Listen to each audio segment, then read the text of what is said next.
संकट चौथ व्रत कथा। तिल चौथ की कहानी। श्री गणेशाय नमः। सभी लोगों के संकटों और दुखों को हरने वाला संकट चौथ माघ माह के कृष्ण पक्ष की चौथी तिथि को मनाया जाता है। इस दिन गणेश भगवान की पूजा होती है।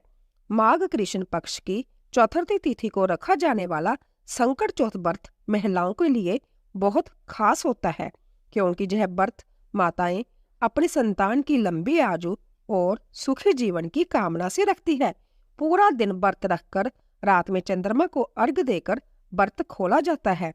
आज की इस वीडियो में हम आपको सुनाने जा रहे हैं संकट चौथ की पावन कथा। तो चलिए सबसे पहले जानते हैं इस साल संकट चौथ व्रत कब रखा जाएगा और इसका शुभ मुहूर्त क्या है। माघ महीने के कृष्ण पक्ष की चौथी तिथि, जिसे हिंदू धर्म में संकट चौथ, तिलकुट चौथ और माघी चौथ आदि भी कहते हैं, जो कि साल की सबसे बड़ी चौथ में से एक मानी जाती है।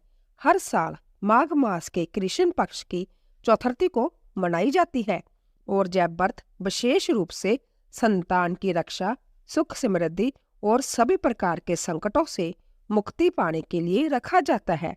सबसे विशेष बात कि इस बार संकट चौथ के व्रत वाले दिन बदरा काल भी लग रहा है, और क्योंकि चौथ के व्रत में चंद्र देवता को अर्घ्य देकर व्रत खोला जाता है, तो आइए जानते हैं संकट चौथ की तिथि और शुभ मुहूर्त के साथ साथ बदरा काल के समय के बारे में। इस बार चौथी तिथि 6 जनवरी मंगलवार सुबह 8:02 से शुरू हो रही है। चौथी तिथि का समापन 7 जनवरी बुधवार को सुबह 6:52 पर होगा। इसीलिए इस बार संकट चौथ का व्रत 6 जनवरी मंगलवार को रहेगा।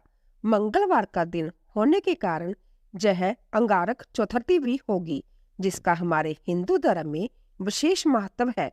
6 जनवरी मंगलवार को व्रत खोलने और चंद्रमा को अर्घ्य देने का समय रहेगा रात 9:07 पर। इस दिन ब्रह्मा मुहूर्त सुबह 5:37 से 6:25 तक रहेगा। सूर्य उदय होगा सुबह 7:13 पर। सूर्य अस्त होगा शाम 5:51 पर। बदरा काल सुबह 8:01 तक रहेगा। बदरा का वास मृत्यु लोक में रहेगा और सुबह 8:01 तक जो भी शुभ या मांगलिक कार्य है उन पर रोक रहेगी, क्योंकि अगर बदरा का वास मृत्यु लोक में रहता है तो शुभ कार्य को करने में बहुत ज्यादा विघ्न या बाधाएं आती है। ऐसे में पूजा पाठ तो आप सुबह कर सकते हैं, लेकिन जो लोग बदरा का बहुत ज्यादा विचार करते हो वह सुबह की पूजा सुबह 8:01 के बाद से कर सकते हैं। इस दिन अभिजीत मुहूर्त दोपहर 12:11 से 12:53 तक रहेगा। दोपहर के समय भी भगवान गणेश जी की पूजा की जाती है, तो इस समय भी आप पूजा कर सकते हैं। राहु काल दोपहर 3:04:30 तक रहेगा। संकट चौथ के व्रत में रात के समय चंद्र देवता की पूजा करके ही व्रत खोला जाता है, और शाम की पूजा आप इस दिन सबसे शुभ मुहूर्त यानी गोधली मुहूर्त में कर सकते हैं, जो कि शाम 5:36 से 6:04 तक रहेगा। इसके अलावा आप 7:01 तक भी शाम की पूजा कर सकते हैं। संकट चौथ के व्रत में भगवान गणेश जी और संकटा माता की पूजा की जाती है।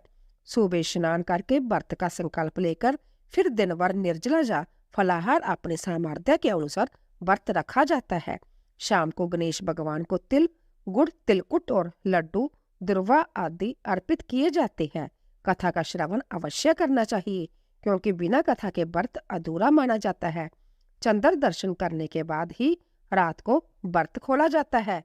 चंद्रमा को जल और दीप अर्पित करके गणेश भगवान से संतान की दीर्घ आयु और घर के सुख शांति की प्रार्थना एक की जाती है।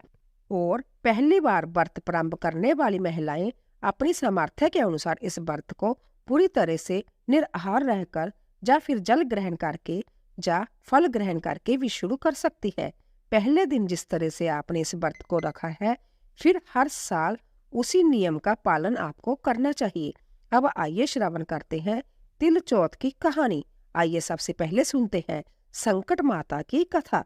फिर आप सुनेंगे आज के दिन सुनी जाने वाली भगवान श्री गणेश जी की कथा। पुराने कथा के अनुसार एक बार एक गांव में एक सेठ और सेठानी रहते थे। उनके एक बेटा और बहू थे। बहू सबको भोजन करा के फिर संध्या भोजन करती थी। एक पड़ोसन ऐसी भी थी जो रोज पूछती थी कि बहू आज क्या बनाया। बहू कहती थी ठंडो बासी। एक दिन उसके पति ने ऐसा सुनकर विचार किया कि आज तो पकवान बनाई जाए, फिर देखे कि मेरी पत्नी क्या कहती है। उसने तरह तरह के पकवान बनाए और घर के सभी लोगों ने साथ बैठकर भोजन किया। आज भी पड़ोसन ने पूछा तो बहू ने कहा ठंडो बासी। सेठ के लड़के ने सोचा हो ना हो कोई बात तो अवश्य है जिससे मेरी पत्नी ऐसा कहती है। उसने अपनी पत्नी से पूछा तुम रोज ठंडो बासी खाया ऐसा क्यों कहती हो, जबकि हम सब ने एक साथ बैठकर कई तरह के पकवान खाए थे। तब उसकी पत्नी बोली हम लोग जो कुछ भी खा रहे हैं वह आपके बुजुर्गों की कमाई है। जिस दिन आप कमा कर लाओगे उस दिन मैं समझूंगी कि ताजा भोजन कर रही हूँ। अब एक दिन लड़के ने अपनी माँ से कहा मैं एक बड़े शहर में कमाई करने जा रहा हूँ। माँ बोली बेटा अपने पास इतना धन है कि कितना भी खाओ समाप्त नहीं होगा। माँ के मना करने पर भी बेटे ने संभ्य कमाने का दृढ़ निश्चय कर लिया और जाते समय पत्नी से कहा मैं जब तक कमाकर बहुत सा धन लेकर ना आऊं तुम चूल्हे की आग मत बुझने देना। एक दिन चूल्हे की आग बुझ गई तो वह मन ही मन घबराने लगी। उसने सोचा मेरे पति पर कोई संकट तो नहीं आया। जल्दी से पड़ोस में जाकर चूल्हे में आग डालने का विचार करके गई। वहां पड़ोसन चौथ माता का व्रत पूजन कर रही थी। पड़ोसन ने कहा थोड़ी देर में आकर आग ले लेना। बहू ने पड़ोसन से पूछा आप जय व्रत क्यों करती हो, इससे क्या मिलता है।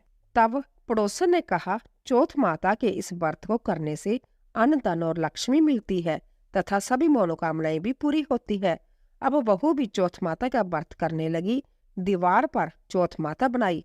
उस दिन घी गुड़ का चूरमा बनाकर रात्रि को चंद्रमा को अर्घ देकर भोजन करती है। ऐसा करते करते बहुत दिन व्यतीत हो गई। चौथ माता ने उस बहू के पति को सपना दिया कि साहूकार का बेटा तू जाग रहा है, जा सो रहा है, तेरी पत्नी बहुत तुझे याद कर रही है, घर जाकर उसकी चिंता मिटा, तू दुकान खोलकर बैठ जाना, आज तेरा हिसाब किताब चुकता हो जाएगा। अब तो चौथ माता ने जैसा कहा था वैसा ही हुआ। उसने घर जाने की तैयारी की और गाड़ी भरकर धन दौलत लेकर चल दिया। रास्ते में एक बड़ा सा नागफन फैलाए बैठा था और कहने लगा आज तो मैं तुझे डसूंगा, छोड़ूंगा नहीं, आज तेरी आजू पूरी हो गई है। सेठ के लड़के ने सांप से कहा आज चौथ माता ने मुझे सपना दिखाया तो मैं अपनी पत्नी से मिलने घर जा रहा हूँ। वह मेरी प्रतीक्षा कर रही है और बहुत चिंता कर रही है। मैं उससे मिलकर जरूर आऊंगा, तब तुम मुझे डस लेना। नाग ने कहा तुम शपथ पूर्वक कहकर जाओ तो मैं तुम्हें जाने दूंगा, परंतु तुम लौटकर नहीं आए तो तुम्हारे घर आकर मैं तुम्हें डस लूंगा।